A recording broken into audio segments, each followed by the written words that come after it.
Hello students, good morning. Once again I welcome you in the today science class. But last time we study about the structure of the human ear.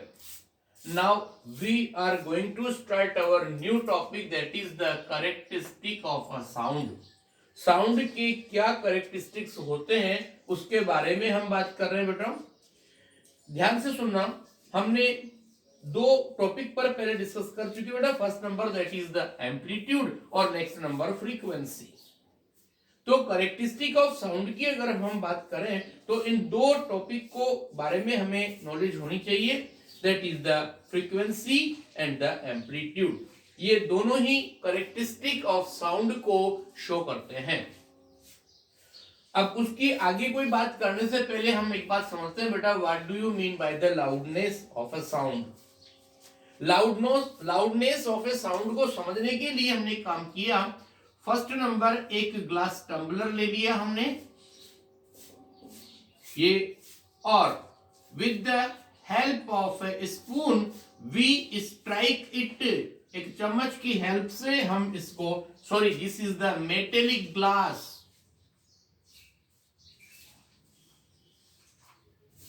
this is metallic glass.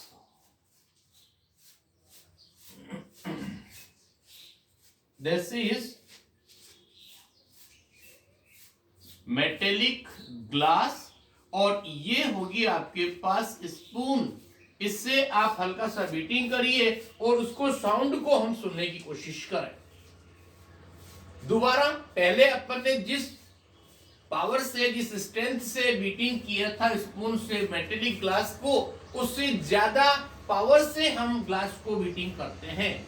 तो हम क्या देखेंगे, पहले से आपको ज्यादा clear sound सुनाई पड़ेगी।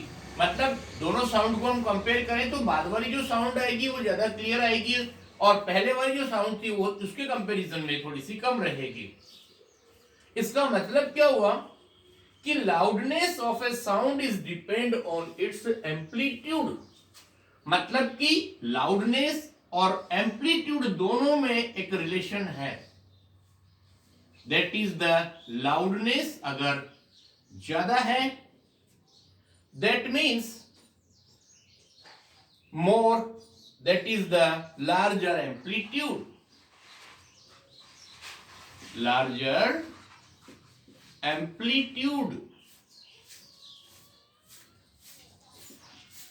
ध्यान से सुनना, अगर ज्यादा लार्जर एम्पलीट्यूड है तो लाउडनेस भी ज्यादा होगी। इसका उल्टा कर लीजिए, that is the larger loudness means the more loudness. और इसका उल्टा देखिए आप, less loudness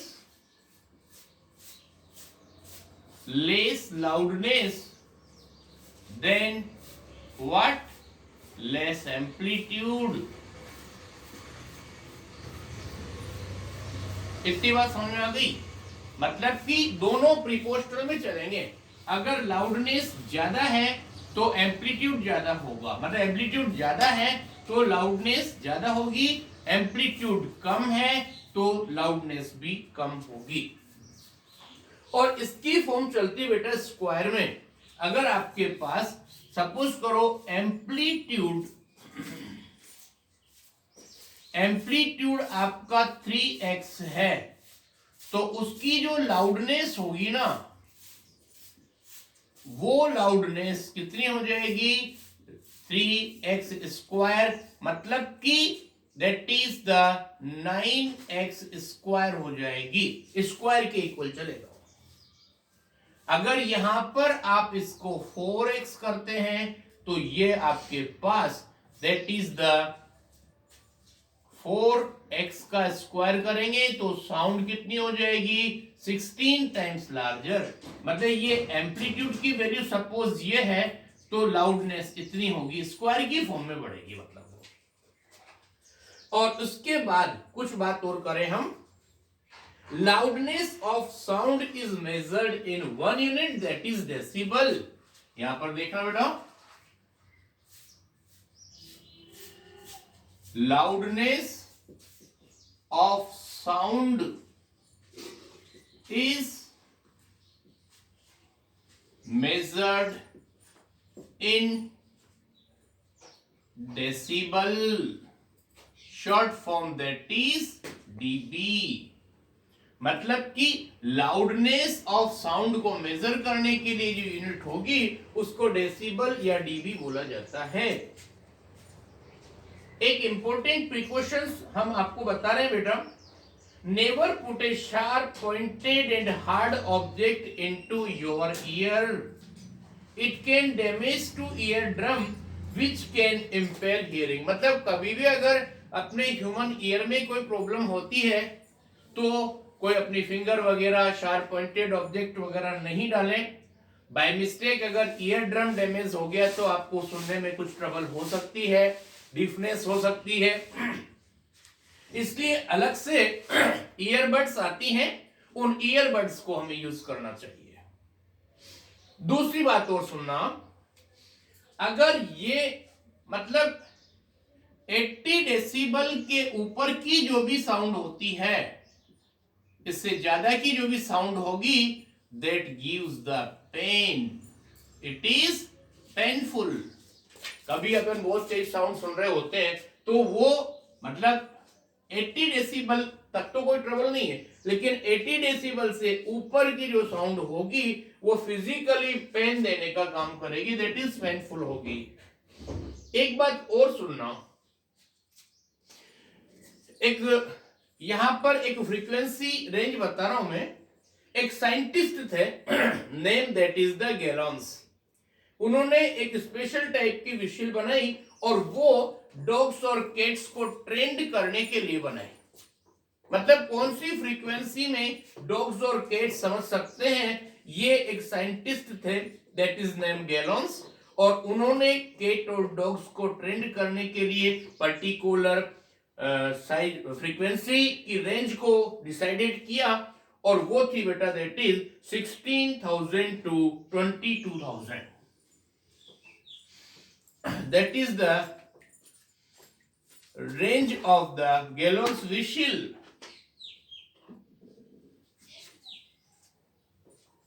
that is the frequency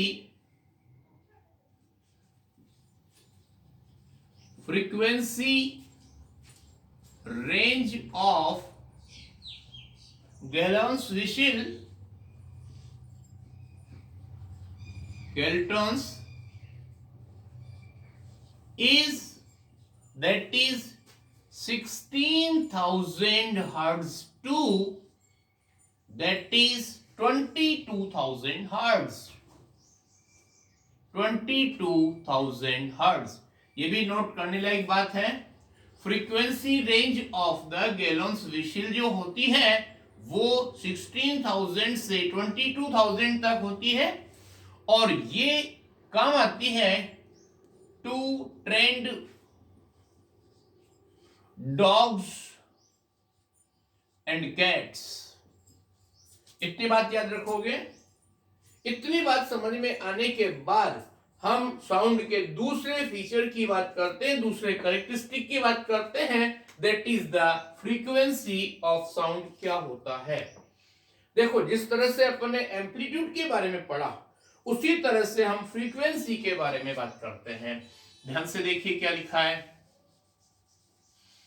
so frequency means you know the number of vibration in 1 second, it is known as frequency.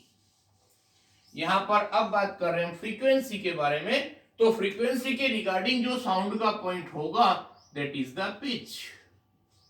Pitch का means क्या होता है पहले बात करें। It is considered important of sound, different frequency sound has different pitch. मतलब अलग अलग साउंड होती है, वो अलग अलग पिच होता है उनका।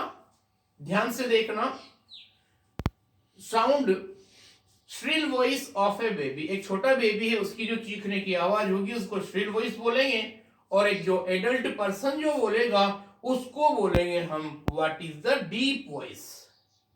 अब यहां पर बात ध्यान से सुनना, श्रिलनेस और पिच दोनों लगभग एक ही चीज है।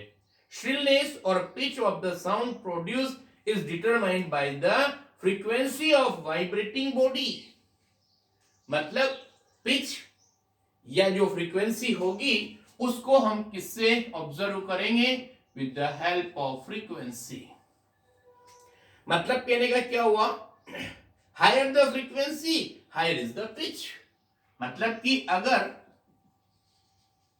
Higher is the frequency that is higher the pitch of vibrating body, higher the frequency higher the pitch। इसका उल्टा देख लीजिए, lower is the frequency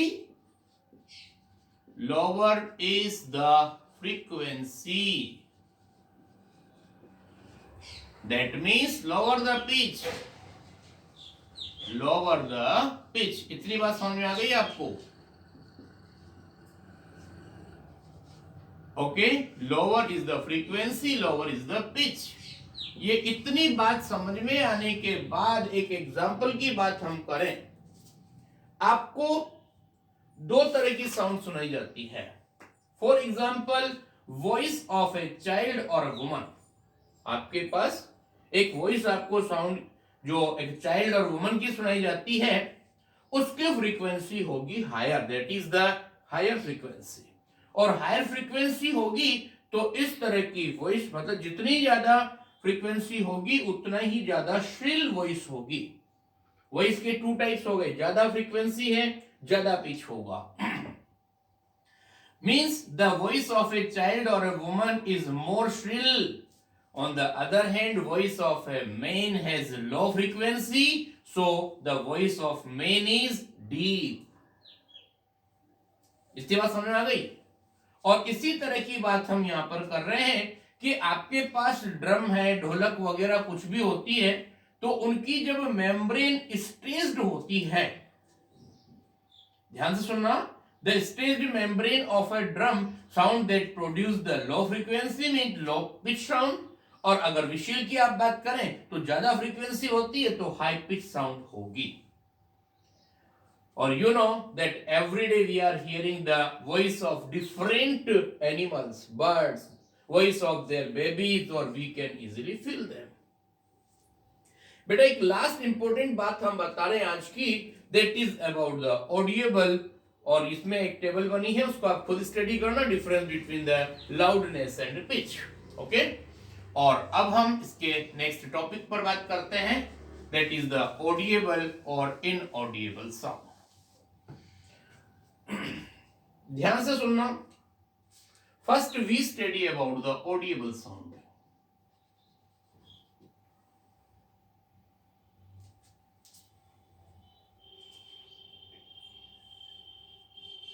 audible sound, audible means आप समझ रहे हैं जिसको अपन सुन सकते हैं। The sound range of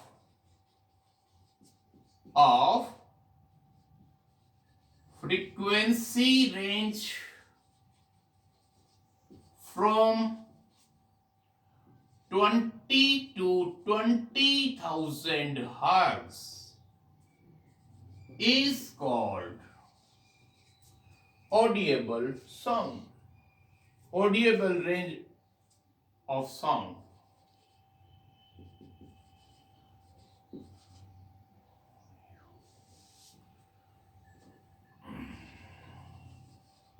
audible range of sound मतलब दो बातें हैं यहां पर। अगर फ्रीक्वेंसी रेंज 20 से 20,000 हर्ट्ज के बीच की बात करते हैं तो वो ऑडिएबल रेंज कहलाएगी, और इसमें जो साउंड प्रोड्यूस होगी उसको हम ऑडिएबल साउंड कहेंगे। अब इसके बाद आगे सुनना, कुछ ऐसी साउंड होती है जो साउंड रेंज, इसमें लिखा है आपके पास sound of frequency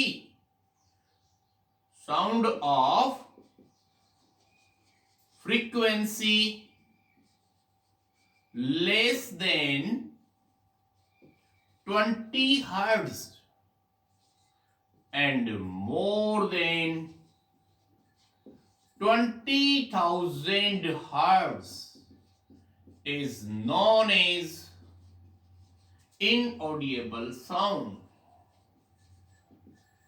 Inaudible sound.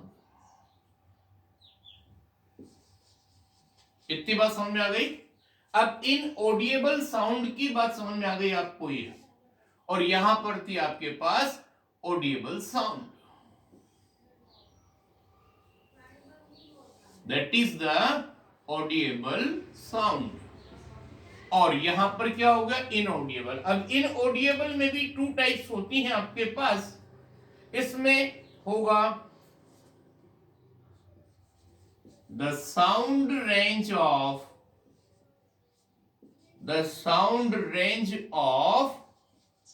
less than 20 hertz is known as, that is infrasonic,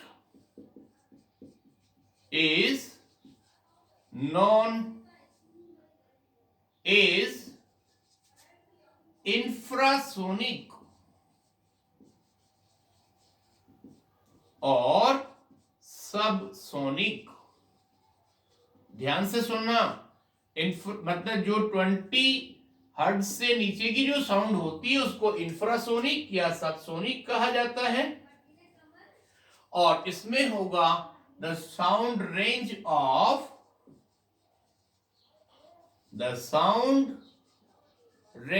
of more than 20,000 is called ultrasonic. Ultrasonic. Please remember ultrasonic sound. सुनना ध्यान से, 20 से 20,000 हर्ट्ज के बीच की साउंड होगी उसको हम ऑडिएबल साउंड बोलते हैं। इसमें भी जो 20,000 से कम की साउंड होगी, और 20 हर्ट्ज से कम और 20,000 से ज्यादा, उसको हम इनऑडिएबल साउंड बोलते हैं। इनऑडिएबल साउंड आप सुन नहीं सकते हैं।